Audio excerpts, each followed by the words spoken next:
Accompagner l'effectivité de la gratuité de l'enseignement de base en RDC, tel que prôné par le président de la République, c'est le vœu de certaines ONG actives en République démocratique du Congo qui prévoient d'organiser une marche pacifique le 9 novembre prochain pour soutenir cette décision des autorités du pays.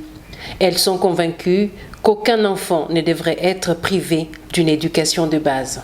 Ce 9 novembre 2019, nous marcherons pour 6 raisons, que voici. La première raison, saluer la reconnaissance du droit à l'éducation garantie d'une part par la Constitution de la République, article 43, alinéa 5, l'enseignement primaire est obligatoire et gratuit dans les établissements publics. Les ONG qui défendent cette cause s'engagent également à plaider pour l'amélioration des conditions des enseignants sur toute l'étendue de la République. Les questions liées aux nouvelles unités et des non-payés dans ces secteurs ne sont pas en reste.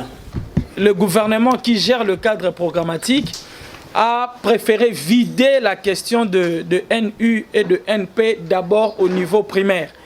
D'ailleurs, la table ronde avait prévu 15 000.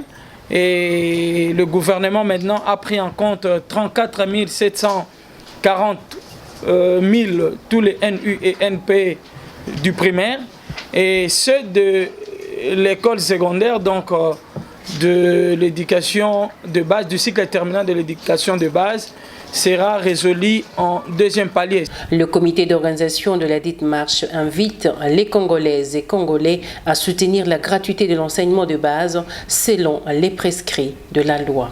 Et nous allons donner les consignes de notre marche. Il ne s'agira pas de faire de la récupération politique, il ne s'agira pas d'amener les insignes de partis politiques, il ne s'agira pas de venir jeter des pierres ou des insultes. Non, nous parlons d'une marche populaire et pacifique. La marche prévue le 9 novembre prochain est donc l'initiative de la société civile congolaise et des ONG qui militent pour l'effectivité de la gratuité de l'enseignement de base.